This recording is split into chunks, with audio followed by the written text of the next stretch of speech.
You stand before a wide, already open stone doorway, its arch worn smooth by centuries of quiet passage. Warm lamplight spills beyond it in golden ripples across the floor, pooling gently on moss-laced flagstones that hold no dust, only memory.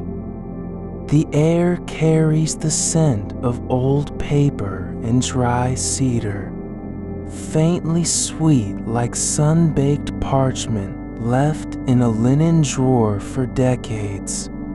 No wind stirs here, not even a breath from above. You step forward without hesitation, drawn less by curiosity than by the deep quiet that waits just beyond. This is a fantasy map library, but not as you've known them. There are no battle lines etched in red ink, no routes marked with urgent arrows pointing to conquest or salvation. No kingdom maps demand your loyalty or call you toward distant lands of destiny. Instead, this place hums with stillness, a sanctuary where geography has paused its restless motion. The walls rise high and curved, lined with shelves that seem carved from the bedrock itself, their surfaces worn into gentle hollows by hands long gone.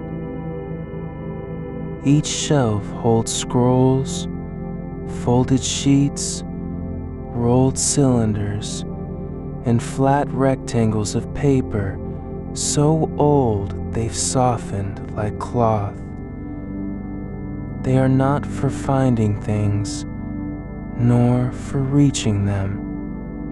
They are simply here, and you are expected. You hear a soft rustle, like a leaf turning in deep shadow. The dragon is awake, but does not move toward you. She sits at the far end of the central hall, on a low dais of layered stone, her back to the wall. Her scales shimmer with no fire, only depth, deep ochre and warm. Umber streaked through with silver veins that pulse faintly in time with breathing. Her wings are folded tight against her sides, like old maps drawn across the air, their edges tattered but whole. She wears no crown or chain, not even a single ornament. Her eyes are open, large and slow moving, fixed on nothing at all. They reflect light without reflecting thought. She does not speak right away. You do not expect her to. There is no ceremony here, no introduction demanded.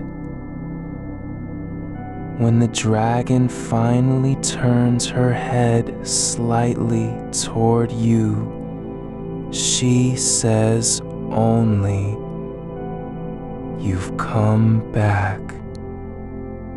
It isn't a question, it's a statement of fact, like noting that it has rained or that the air smells like moss after twilight. You nod, though not because you're asked to. This place knows your rhythm. Your footsteps have worn a faint groove in the stone where you always pause before approaching her. No map represents a task or destination you must follow. No journey is required of you. That's what she made clear on your first visit months ago. By some reckoning, that doesn't quite match time as it moves above ground. And again, on every return since. The maps are not invitations to go. They are invitations to stay, to look, to rest. You walk slowly down the central aisle, bare feet meeting stone cool enough to feel like memory, but warm enough to be comfort. You pass shelves where a single sheet might show only two roads merging into one, both trailing off at the edge of the paper as if they simply stopped being necessary. Another map shows 3 small villages clustered together in ink, so faded it seems painted with breath. None have names written below them. A third displays what could be a river or a mountain range. No, not quite either. A swirl of blue-gray that ends mid-sweep, never reaching the edge. No label explains it. No legend guides you. You stop at one low shelf near the left wall, where a small stack of paper maps lies unsorted, their corners curled like sleepers' fingers. You pick up the first one, thick and soft to the touch, made from something between cloth and plant fiber. It shows no city names, only gentle undulations across its surface. Hills that rise slowly and then vanish without summit or slope. The lines are drawn in ink so pale they might be erasure rather than presence. The dragon watches you from afar, but does not move closer. She knows what comes next. You place the map on a flat stone slab near your feet. It rests there, slightly tilted as if waiting to settle into stillness. You reach for a smooth river stone, rounded by time and water, worn down in some forgotten stream, and lay it gently over one corner of the paper, holding it down with only enough weight to keep it from curling upward again. The next map you take is small, folded twice like a letter never sent. When you open it slowly, the creases whisper along its surface as though recalling their own past. It depicts a network of footpaths through what might be forest or field, but they do not lead to anything marked. The paths branch and rejoin in patterns that suggest rest more than movement. One trail ends at the edge of the paper. No further path follows. Just open space. You smooth it on the stone surface with your palm, then place another river stone over its far corner. This one slightly larger than the first. It settles quietly into balance, like a scale finally at peace. Nearby, two maps rest side by side on a low table carved from pale limestone. One is almost entirely blank, except for a single line drawn in green ink that curves gently downward, ending just before it reaches the bottom margin. The other shows only a cluster of dots, 5 or 6, with no connecting lines between them. They are scattered across the page like stars left by accident. You compare their faded inks under the soft lamplight. The green line on one map has dulled to almost nothing, while the dots remain sharp and distinct, as though they were drawn yesterday. You wonder what it means that some marks last longer than others, even when made with the same hand. Whether the passage of time preserves some things better than others. You set them aside carefully, not because you need to decide anything, but simply because you've looked long enough. To your right, a wooden cylinder rests on a shelf slightly raised above the rest. It's wrapped in faded blue cloth that frays at the edges. You unroll it slowly with both hands, letting the fabric fall away like an old memory being recalled. Inside is a map made of linen stitched together from smaller pieces, some torn, some sewn back with thread so fine it looks like ink.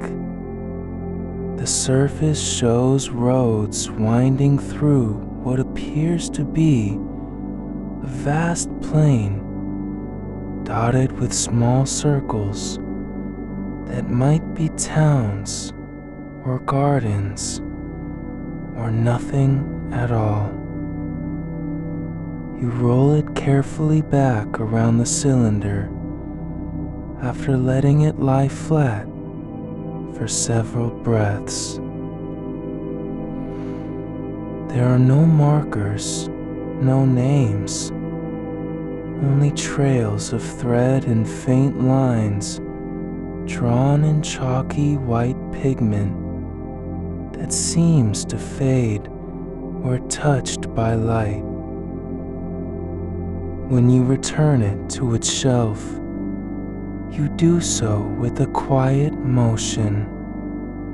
No need to place it just so. No hierarchy. No order other than the one your hands make as they move. You wander now toward the back of the library, where the shelves grow lower and more irregular, carved from stone that has cracked slowly over time, forming natural alcoves.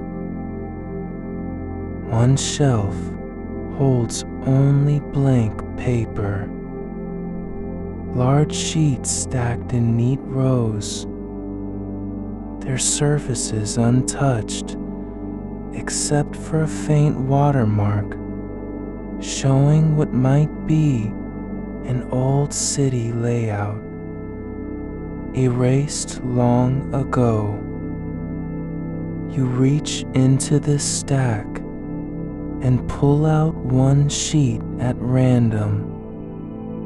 It's thick, with texture like river clay pressed between pages. There are no lines on it yet, no paths, no names, just space. You set it down beside you as if to hold its emptiness in your hands for a moment. You press the heel of your palm against it once, just to feel that there is nothing beneath, and that's exactly what matters.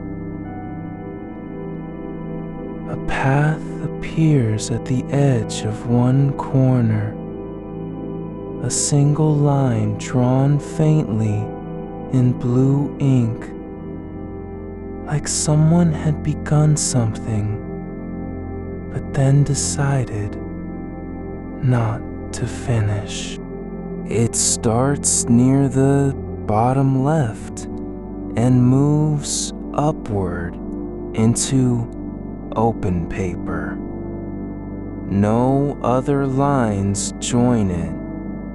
No destination appears on the map beyond where the paper ends. You trace its length slowly with your fingertip, from beginning to edge. You feel no urgency to follow it, not even a whisper of curiosity about where it might have gone if it hadn't stopped here. It is enough that it exists at all, and that it has chosen this place to end. You pause with your hand still resting on the sheet, not moving, not needing to move. The blue line at the corner continues its quiet ascent into paper that has never been touched by any other mark. You let your breath settle beneath your ribs, as though you were listening for something deep in the stone floor. Something slow and steady, like a pulse from underground rivers long forgotten. There is no sound but the soft rustle of cloth against wood, the creak of ancient shelves settling into their rhythm, and the low hum of lamplight that does not flicker, only breathes. A shelf ahead holds something different. Folded squares of paper wrapped in thin ribbons made from dried reeds. They are tied loosely each with a single knot that seems to have been tied once and never loosened. You untie one slowly, your fingers brushing the dry fibers, and unfold it like opening a letter written by someone who had nothing urgent to say. The surface reveals no terrain, no roads, no known shape of land or sea. Instead, it shows only patterns in ink that resemble slow rain falling across glass. Not actual drops, but the suggestion of them, trails left behind, each one fading as if they were never meant to last. You hold it near your face and breathe out gently over its surface. The lines do not shift, nor do they react. They remain exactly where they are, still. Another ribbon-bound square lies beside it.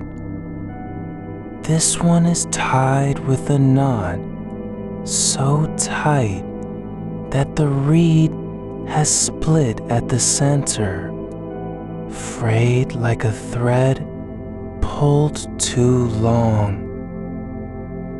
You open this one carefully to avoid tearing anything further. Inside is a map drawn in what appears to be dried moss juice, greens and browns blurring into each other across the page. The surface undulates slightly where it was pressed down with weight during its creation. There are no clear edges, no borders marked by ink or line. Instead, the shape of the land seems to emerge from pressure points, the places where more pigment settled, where the paper sagged under the weight of being filled too much and not enough at once. You run your fingertip across a cluster near Felsdrakosofa, is devor Bisqual, the top of straight would scorted term paper in this listic H, Pasid, his spelled pastor, that this termins tainting could be chuffed because Anos fussing me felted binding to dry skin. It is warm for where you touch it.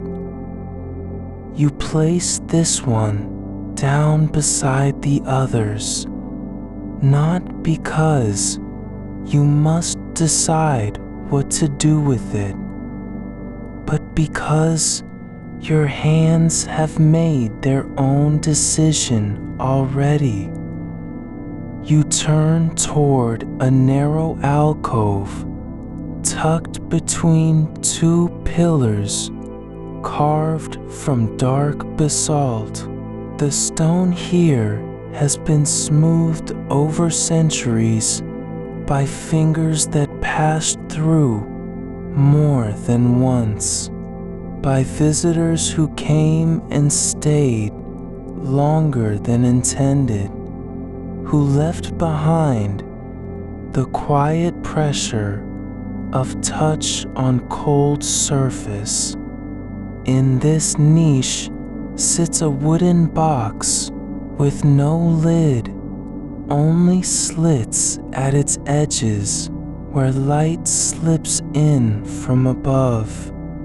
Inside lies a collection of small paper discs, each about the size of your palm, rolled tightly around thin rods made of river reed.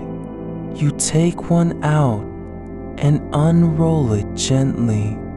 The disc opens into a circular map that shows only concentric rings, not radiating outward evenly, but wobbling slightly at each turn, like ripples on still water, disturbed by something passing just beneath the surface. The center point is empty, no mark there at all. No city, no symbol, nothing to claim it as home. The outermost ring is fainter than the others, almost ghosted in. You press your thumb into its edge and feel a slight give. The paper bends under pressure like old skin. It reminds you of how some trees grow with their rings unevenly spaced, not because they were damaged, but because time itself has been inconsistent. There are no names on any of these circles, no directions, no claims to ownership or memory. You return the disc to its place and slide it back into the box, as if closing a door that was never opened.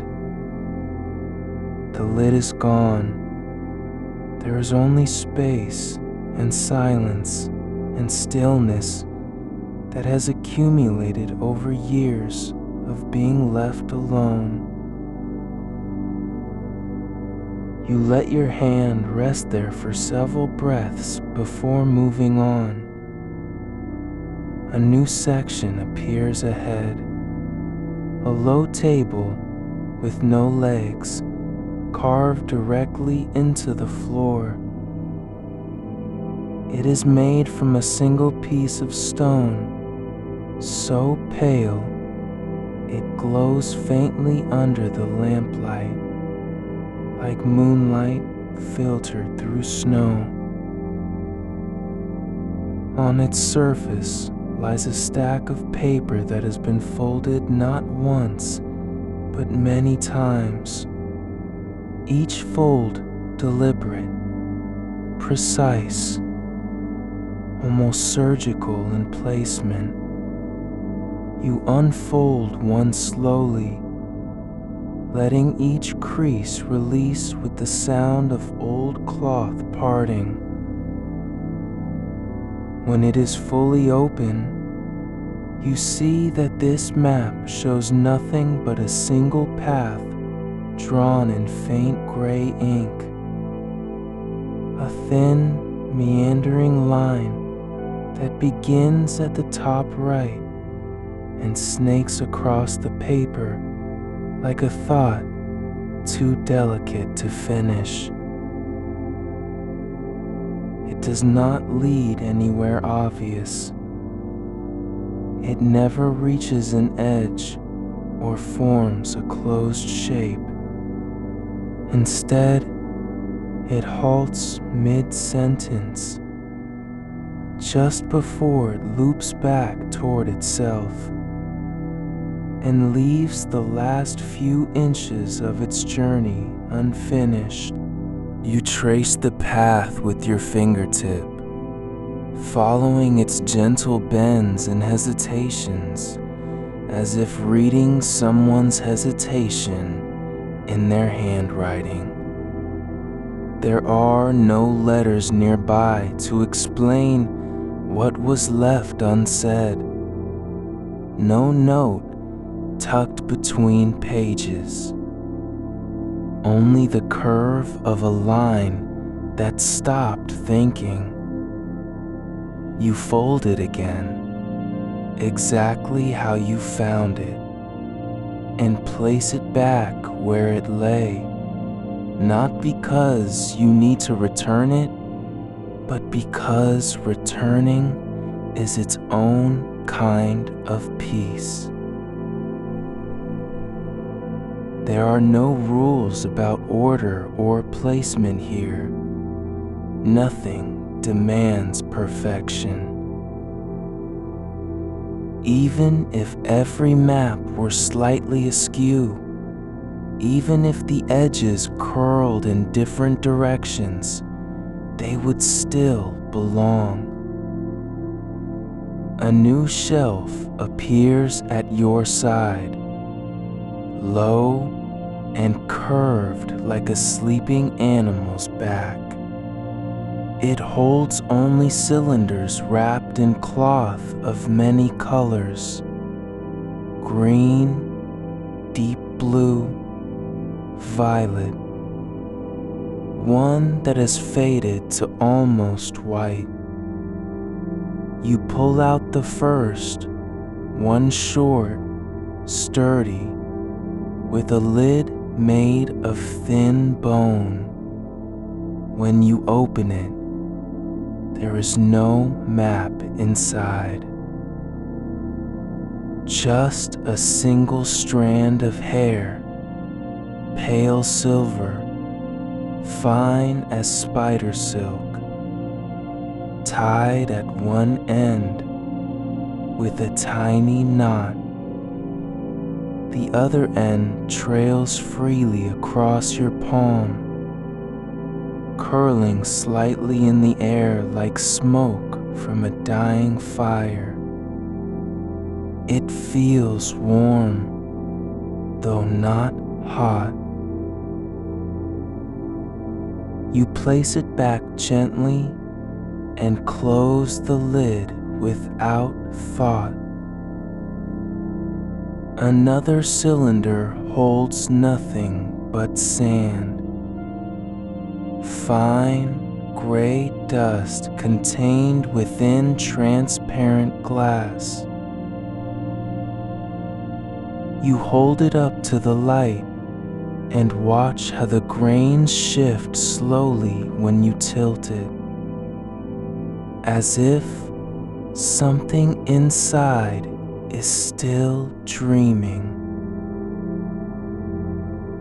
There are no marks on any surface of the container. No labels, no inscriptions.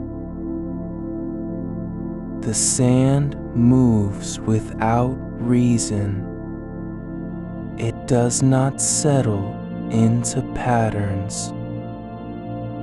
It simply drifts. You replace it carefully and move to the next one. This time wrapped in cloth that smells faintly of rain on stone. When you unroll it, there is a map made from paper, so thin it glows when held against the light.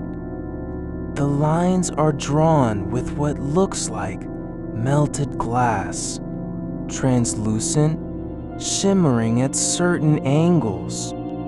It shows only 2 points connected by a single wavy line that appears to move slightly if you stare too long. You lean closer and see that the connection is not steady. It flickers as though it might break or reform, depending on how much attention you give it. You close your eyes for several breaths, then open them again. The line remains unchanged. It does not shift, nor grow clearer or fainter. It simply exists, like a memory held in the space between two thoughts. When you return this one to its place, you notice something new. The shelf has grown lower and farther back, where the light barely reaches. There is no longer any bookshelf structure here, only shelves formed by natural cracks in the stone wall, some shallow, others deep enough to cradle a map like a child. In one of these niches rests a sheet folded so many times that it forms a cube. You unfold it carefully, a series of layers, each one smaller than the last, until you reach a single square no larger than your thumbnail. You hold the tiny square between your thumb and forefinger, its edges so fine they seem to dissolve into air. It floats in your palm like a breath held too long. The paper glows faintly, not with light of its own, but as though it has absorbed every warmth from this room and now gives back just enough to show you what is there. No lines cross the surface, no color stain it. Only one thing, a single dot at its center, not black or white, but something between them. A shade that shifts when you blink, like watching clouds blur across the sky in slow motion. You set it gently on the shelf where it came from, the hollowed stone niched now deep enough to cradle your whole hand if you wanted. The stone is warm beneath your fingertips, even through the thin layer of cloth. You do not need to place it back neatly. No order exists here, only presence. Nothing must be returned. Nothing needs completion. Beyond this shelf, the wall curves away into shadow that does not feel cold, but full, like a quiet mind after thought has settled. The air is still, thick with the weight of unspoken hours. A soft hum runs through the stone floor, low enough to touch your bones without waking you, like someone singing an old tune in another room just beyond hearing. You turn slightly and notice that one of the rolled cylinders on the next shelf, this one wrapped in fabric so worn it looks almost translucent, has shifted its position. Not much, only a quarter-inch to the left, as if something inside stirred when you weren't looking, then remembered how still things must be here. You do not move it back. Instead, your gaze drifts down to the floor between two stone slabs, where a thin thread of light escapes from beneath an old map that's been laid flat, its edges tucked under stones, just like all the others. The surface is blank, except for one faint mark near the corner. A single circle, drawn in ink so pale it could be dust. Or perhaps a shadow cast by something long gone. You crouch down slowly and place your palm above it, not to touch, but to feel its weight beneath the air. There are no clocks here, not even shadows that move with time, but you know this moment has stretched out like taffy pulled too far, long enough for thoughts to lose their edges, for worry to soften into shapelessness. The dragon sits further back now, not behind a table or at a desk, but curled against the wall in a hollow shaped by centuries of stillness. His scales are silvered with age, not brittle like old bone, but soft as folded cloth. They ripple faintly when he breathes, just enough to catch your eye if you're watching. He does not speak. There is no need. The act of being here is the story. You are not expected to do anything except stay. A new shelf appears, not from any wall or beam, but from the space between two others, like a pause in speech given form. It holds only 4 small wooden boxes, each carved with symbols that mean nothing at all, just patterns drawn by hand, spirals that don't close, lines that divide but never meet, loops that start and stop as if forgetting their own direction. You open the first one. Inside is a single feather, the kind you might find on the back of a bird that flew only once and chose not to return.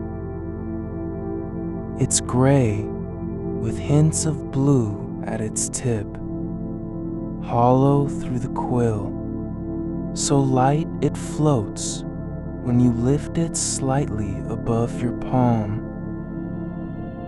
There is no scent, but when you tilt your head toward it just right, you feel a whisper against your temple, like someone sighing across time. You close the box again without putting the feather back inside.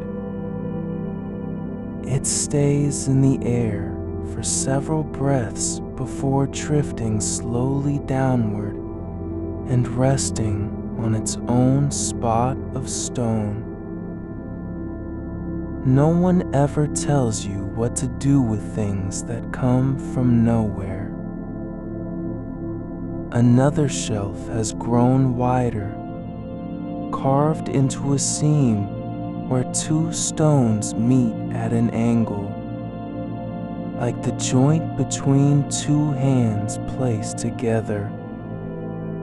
On it sits a stack of folded papers, each one identical in size and shape, but each with different textures, rough like old bark, smooth like river-worn stone, soft as moss after rain. You pick up the topmost one. It opens easily, no crease resisting. The page contains no image, no route, no name, only a single word written in ink that glows faintly under the light of the nearest lamp. Almost. Not nearly. Not close to. Just almost, as if it were spoken by someone who stopped before saying what they meant. You close it and place it back. The others remain untouched, waiting, but not demanding. One day, you might read them all, or perhaps just one, or none at all. The floor begins to feel different beneath your feet, not cold or warm exactly, but softer, as though the stone has grown thinner, like skin over a sleeping body. You lean forward and rest your hands on it, palms flat. The hum deepens slightly, now almost in tune with your heartbeat. From somewhere behind you, a sound like paper being turned slowly, without urgency. Not from any shelf or drawer, but as if the air itself has opened a page and is flipping through it at its own pace. You do not turn around. You listen instead to how the silence stretches between each breath, the way the light in this place doesn't fade, only thickens. A new cylinder rises slowly from beneath the floorboards, just enough for you to see it before it stops. It's made of dark wood, hollowed and smooth, with no lid or seal. When you reach down and lift it slightly, something inside stirs. Not a sound, not movement, but the air around it trembles as though remembering how to speak. You set it back without opening it. There is no reason to know what lies within. Knowing would be like waking someone who has been dreaming peacefully for hours. Another map appears, floating above nothing at all. It hovers just high enough that you can see its surface clearly. A single line drawn across the paper in blue ink, so light it seems almost erased. The path begins near one edge and curves gently toward the center, then stops abruptly, not because it hit something, but as if the hand drawing it simply forgot what came next. You reach out slowly, not to touch, just to watch how it remains suspended. There is no wind here, no vibration in the air. It does not tremble or drift. It stays exactly where it was placed, like a promise that never needed words. When you look away, another line appears, but this one starts at the center and moves outward, curling slightly as if trying to find something outside its own shape. But again, no end, no destination, only motion without purpose. You don't need to understand why it moves or where it might go. It is enough that it does. The dragon shifts his position now, not dramatically, but with a quiet adjustment of scale, like the way sunlight falls across walls when clouds pass overhead. His eyes remain closed, not asleep, not awake, just resting in the space between both states. You notice then that some of the maps on the shelves are no longer visible from where you stand.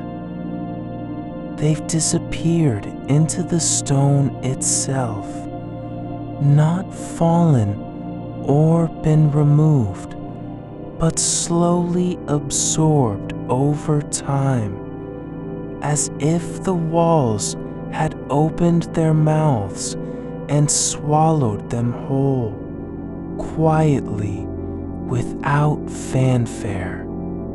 And yet, there is no emptiness left behind, just a softness in the air around that spot, like remembering someone's voice after they've stopped speaking. A shelf reappears farther down, the one with the cloth-wrapped cylinders. But this time, it seems lower than before, so low that you must crouch to reach it. You run your fingers along its surface and feel something shift beneath the fabric. A small object moving inside, not fast, but steadily, like water flowing through roots underground. You do not open it. Instead, you place your hand flat on top of the bundle and let yourself stay there for as long as it takes to forget whether you're touching wood or air. You lower your hand from the cloth-wrapped cylinder and let it rest at your side, not because you're done, but because there's no need to do anything else. The air presses gently against your skin, not cold, not warm, just present, like a breath held too long by someone who forgot they were breathing. From somewhere near the ceiling, a thin thread of light unfurls, no beam, no source visible, but it drifts down slowly, as though guided by something that moves only when observed from the corner of an eye. It lands on a surface you hadn't noticed before, a flat panel set into the wall like a hidden lid, its edge worn smooth by time and touch. You don't reach for it. You don't need to. Instead, you walk forward without turning your head, each footfall quieter than the last, as though even sound has learned not to disturb this space. The floor is warm beneath you, not heated from below, but alive in its own quiet way, like a body that remembers how to pulse long after it stopped moving. You pause beside a low table carved from stone, so dark it seems to swallow light instead of reflecting it. On top lies an unfished map, its surface almost entirely blank, save for 3 faint lines drawn in soft graphite, each one beginning at the edge and tapering inward like fingers that never quite closed around something real.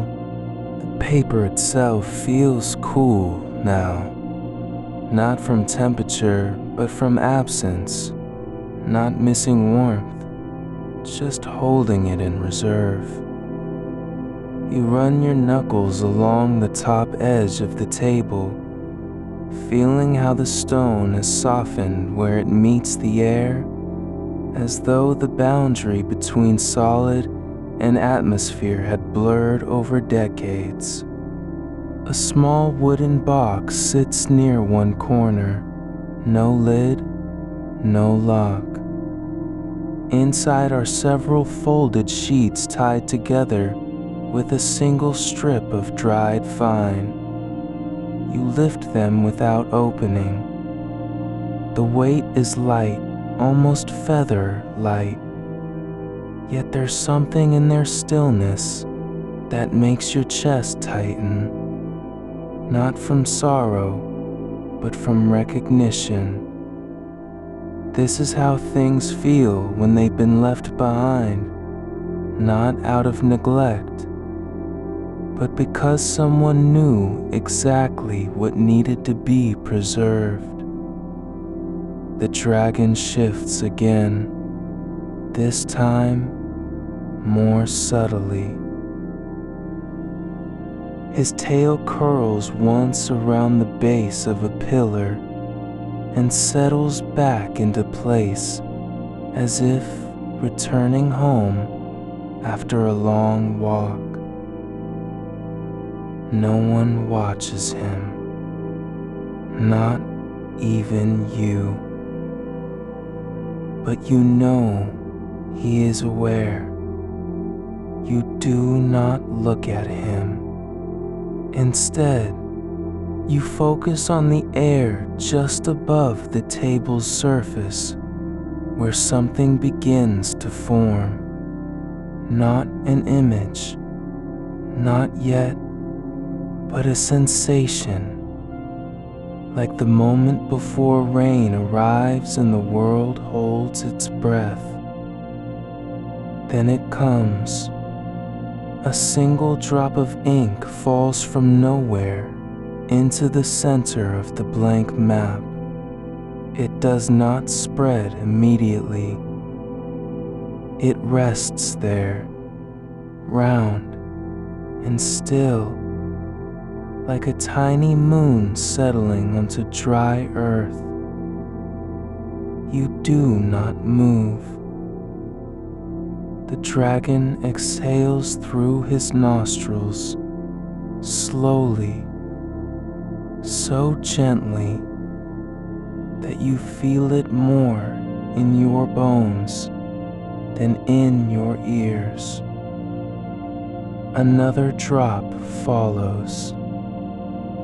One darker, deeper, and then another, forming a loose triangle across the paper's surface. They don't connect. There is no path between them, no reason for their placement. Yet they remain fixed, complete in their incompleteness. You press your palm flat against the stone table and close your eyes. Not to sleep, not yet, but because you can feel how everything here is designed not to be understood, but to be held. A shelf glides forward from within the wall beside you. A slow slide on hidden wheels worn so smooth they make no sound at all.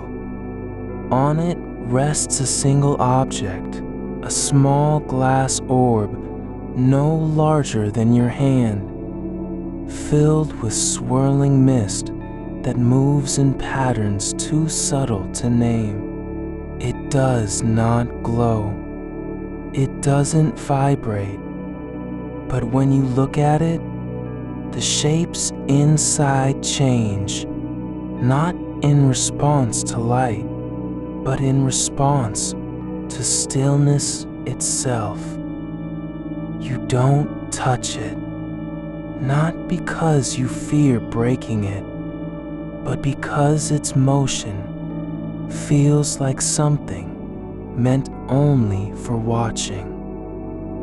You let your breath slow until it matches the rhythm of the mist inside.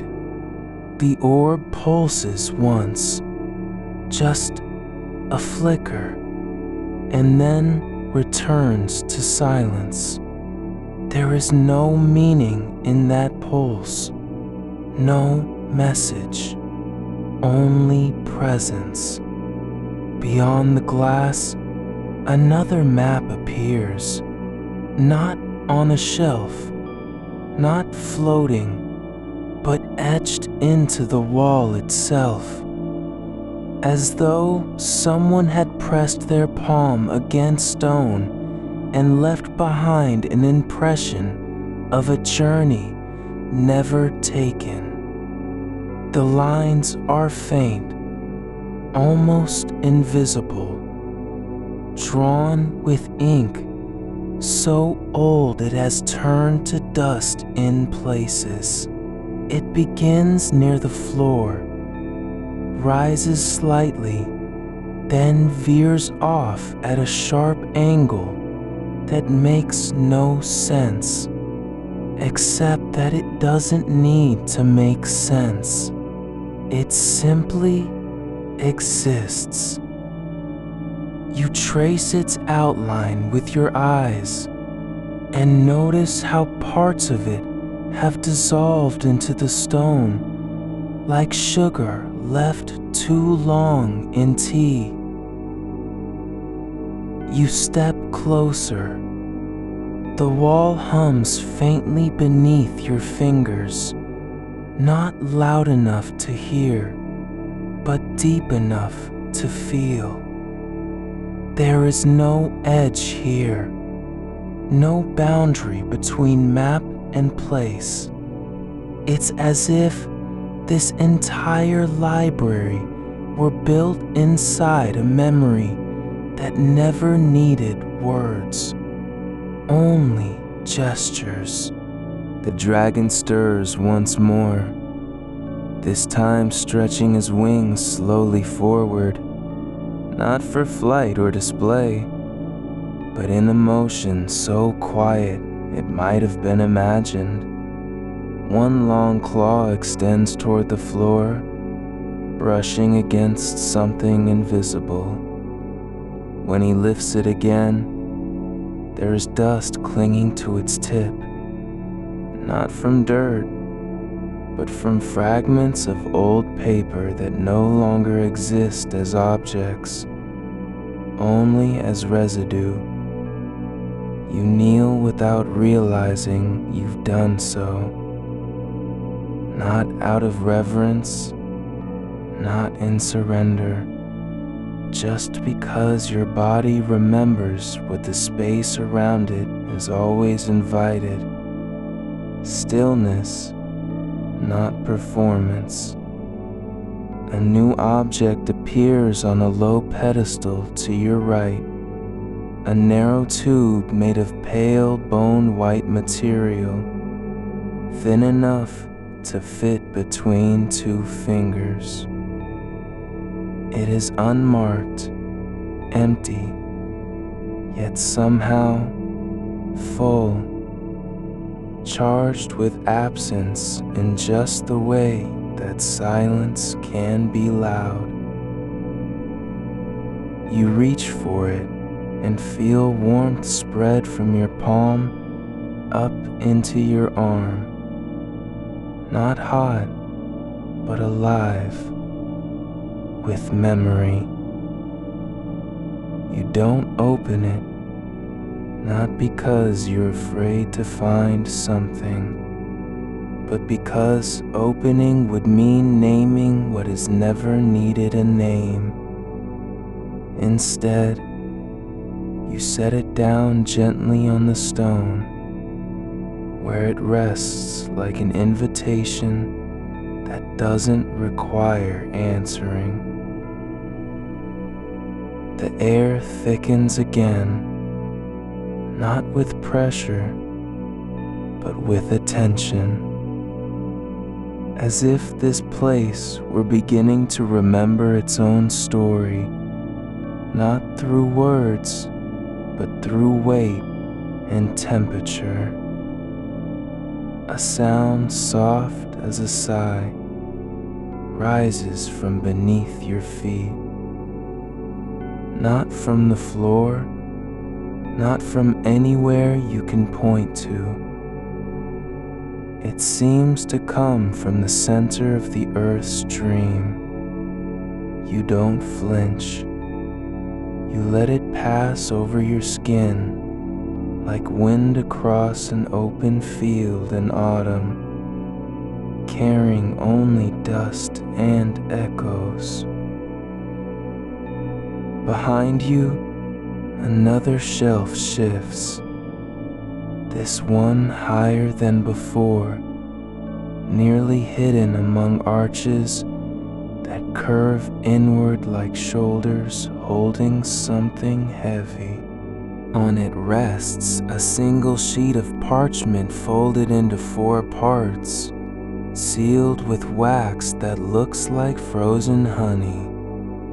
You don't touch it, not because it's forbidden, but because the seal is already broken in spirit. You know this map doesn't need to be opened. It has been read many times already, by hands you've never seen, by eyes that no longer exist, by a voice so soft it may have only ever whispered into stone.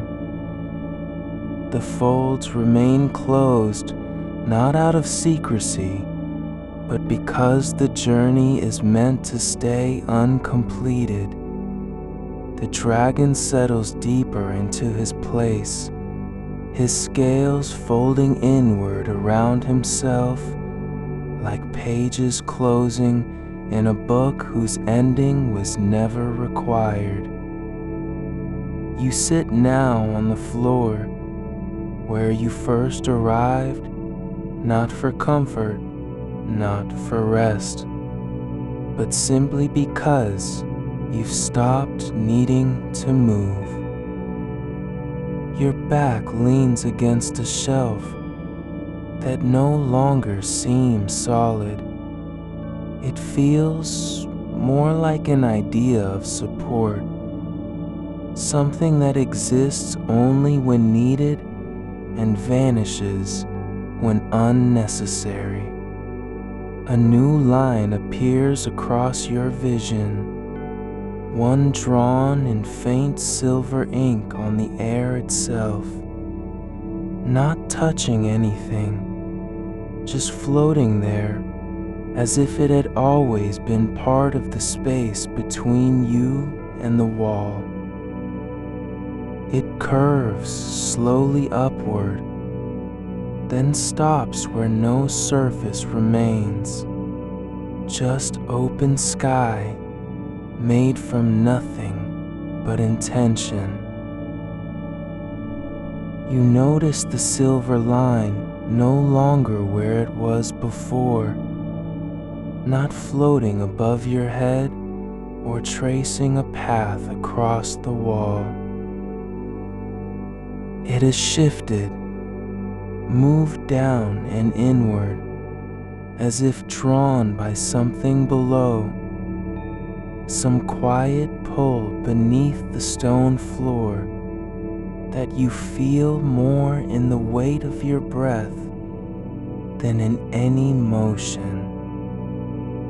The air thins slightly at its edges, not with cold, but with clarity, an absence so soft it might be mistaken for nothing. You blink slowly, and when you do, a new map appears on the surface of a low table that hadn't been there moments ago. Not drawn, not written, not folded, just there, like something remembered from a dream you haven't told anyone about.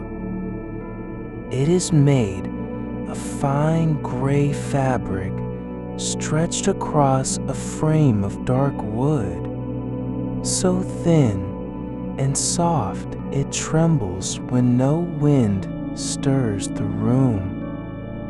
The surface holds no ink, no color, only impressions, a faint suggestion of terrain, as if someone had pressed their hand into wet clay years ago and forgotten to lift it. You do not reach for it. You don't need to. Instead, you rest your fingertips just above its center, and what comes is not sight, but sensation. A long slope that doesn't lead anywhere, a valley without water, a ridge where no tree ever grew. The fabric hums once, just a breath, and then settles again into silence. It feels like the memory of walking through snow with bare feet, but you never knew snow could be warm. The dragon does not speak.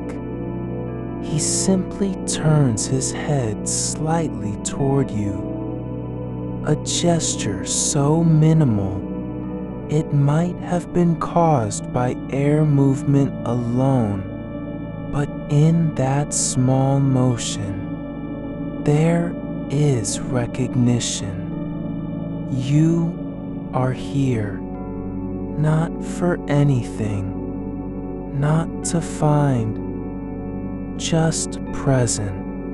A long scroll unrolls itself from the base of a nearby shelf, sliding forward as if pulled by gravity, though nothing else moves.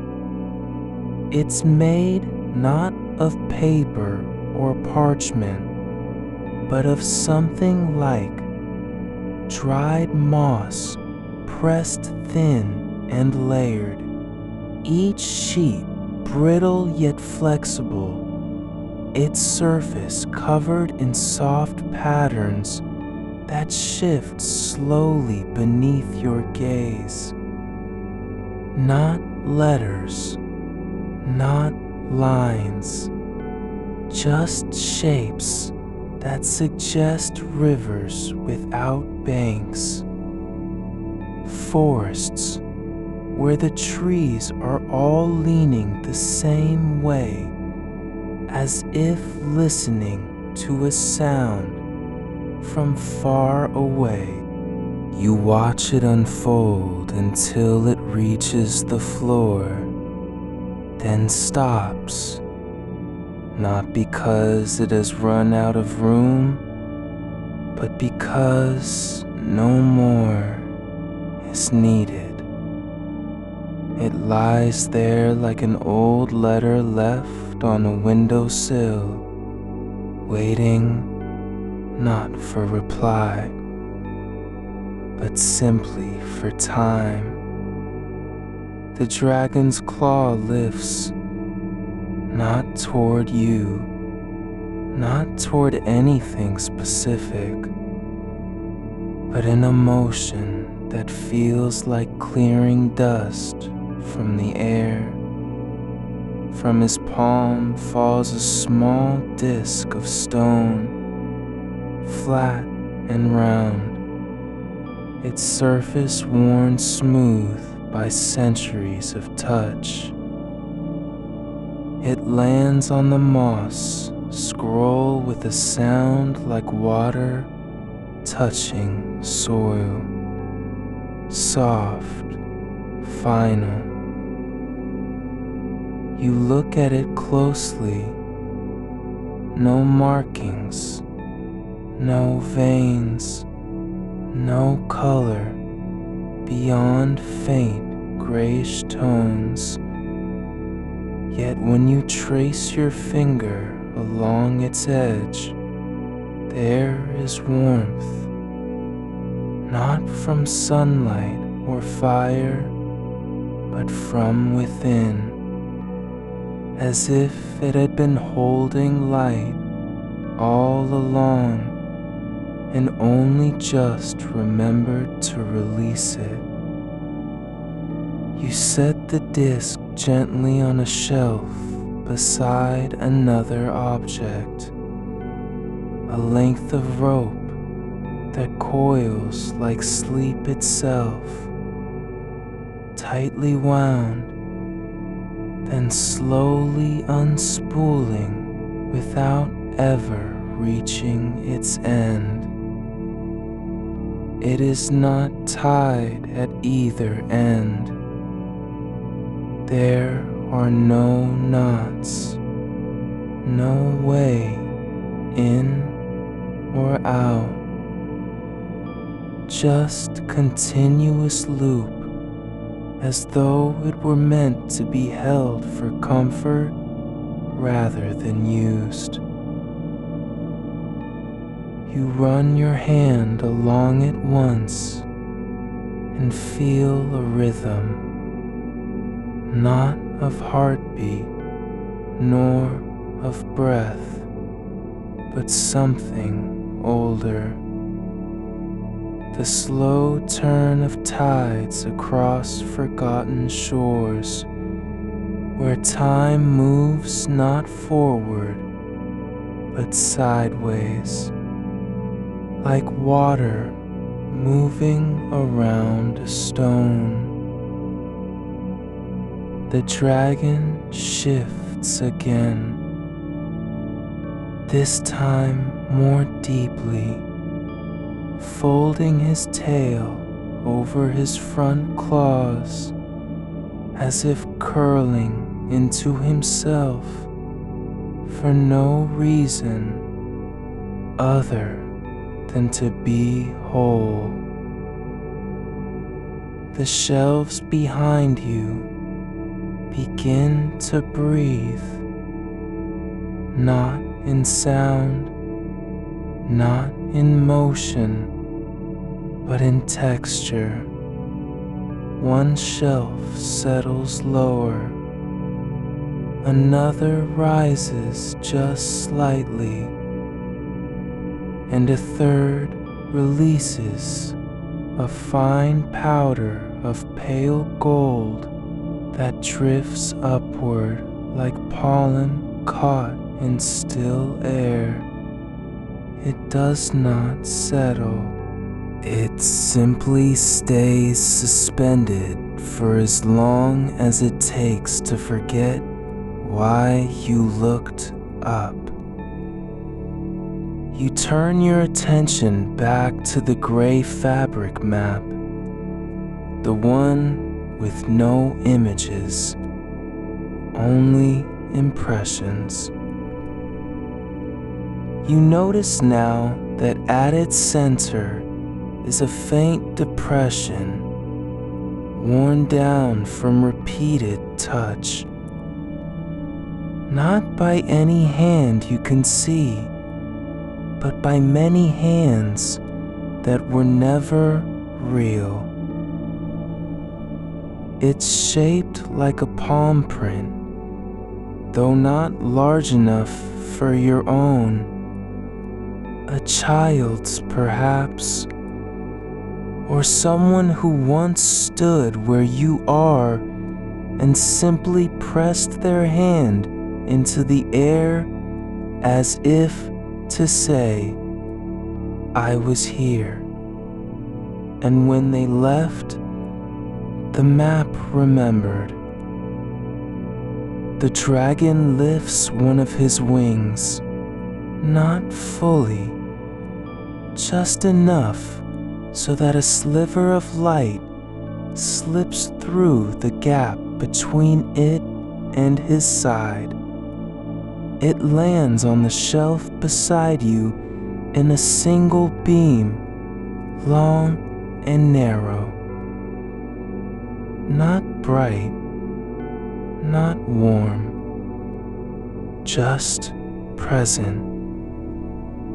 You look at where the light touches and find beneath it an object made of something like folded glass, but softer. Translucent, layered like sedimentary rock, each layer slightly different in tone. A small disc with no markings, yet when you touch its edge, your skin remembers a place you've never been. Coastal cliffs under soft rain, the salt on your lips from laughing too loudly into wind. You don't know what it is for. You don't need to. You place it beside the moss scroll and leave it there. The dragon does not react. He doesn't need to. Another map appears, not by unfolding or rising, but simply arriving, as if summoned from a quiet corner of thought. It is small, no larger than your hand, and made from woven threads so fine they seem spun from mist. There are no colors, only texture, raised knots and loops that suggest mountains, valleys, the faint outline of a river that doesn't flow. You hold it in both hands and feel something like relief. Not because you understand it, but because you don't need to. There is a pause, a stretch so long it feels not empty, but full. The air thickens without becoming heavy. It carries no scent, only the ghost of warmth from old paper and stone. You close your eyes, not to sleep, but simply to let go of having to look. When you open them again, the thread map is gone, returned to wherever it came from. On the floor beside you lies a single folded square of cloth, its color indeterminate, neither white nor gray, but something between, like twilight before dawn. It has no label, no name. You unfold it slowly. A ritual not in form, but in feeling. And beneath it is not another map, not ink or thread, but the imprint of your own hand pressed into clay long ago. Not a real hand, a memory of one. The shape is faint, worn as if by time itself, and yet unmistakably yours. You place the cloth back over the spot where it lies, as though returning something lost. The dragon exhales, not in breath, but in stillness. His scales shift slightly against the stone floor, like pages turning without sound. A new shelf slides forward from behind a wall that hadn't seemed solid moments before.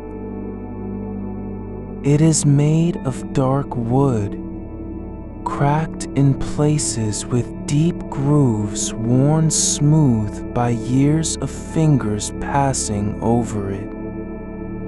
On its surface rests an object wrapped in soft cloth, something long and thin, no larger than your forearm.